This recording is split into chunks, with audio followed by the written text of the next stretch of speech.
a gente precisa, na nossa anamnese, antes de prescrever antistamínico, seja por curto prazo ou longo prazo, entender quais as condições que contraindicam o uso dessa classe.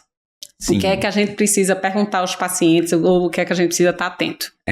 Primeiro, se ele já faz uso de medicações, né? Porque a gente sabe que existem algumas medicações que interagem muito com esses antihistamínicos, né? A gente tem que estar atento, por exemplo, aos benzodiazepínicos, que muitas vezes são usados muito, principalmente em pacientes idosos, né? Ou com doenças psiquiátricas, e que os benzodiazepínicos, eles acabam diminuindo a ação dos antihistamínicos, né? Então a gente precisa estar ligado nisso, e também aqueles pacientes que têm alguma comorbidade, né? Alguma alteração cardíaca, ou hepatopata, ou insuficiência renal, como a gente falou, para a gente saber qual antihistamínico usar e se vai precisar ou não de alteração de dose. Uhum. Então eu chamaria atenção para esses quadros aí.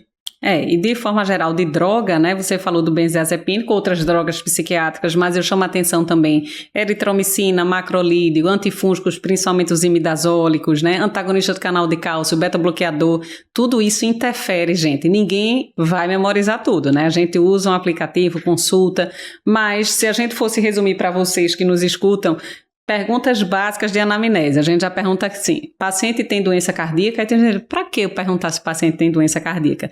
Alguns tipos de antihistamínicos, eles realmente interferem nos canais de potássio e podem gerar distúrbios de condução. Então, se o paciente já usa alguma droga que aumenta a biodisponibilidade do antihistamínico, você pode somar efeitos e ter um risco de uma arritmia maior.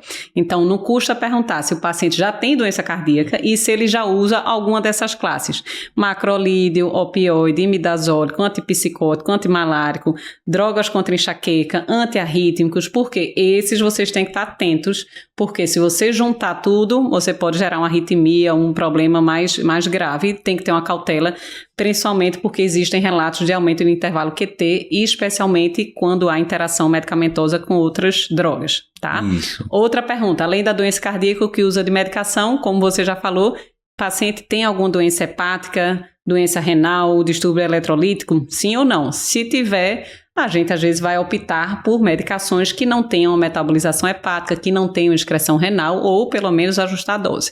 A gente tem que estar atento a isso. E a gente já falou que a fexofenadina não tem excreção renal, bilastina também não, e os dois mais tranquilos para quem tem qualquer disfunção hepática, tá?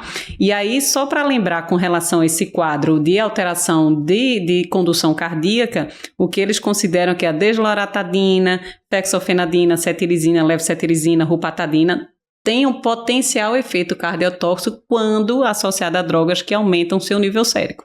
Então, fiquem ligados, porque eu sei que a gente vai de rodo, né? A gente não, qualquer médico, né? Loratadina tem no serviço público, então preste barata, a loratadina, né? Loratadina barata vai para todo mundo, mas tem que ter um critério, especialmente em pacientes com comorbidades, né?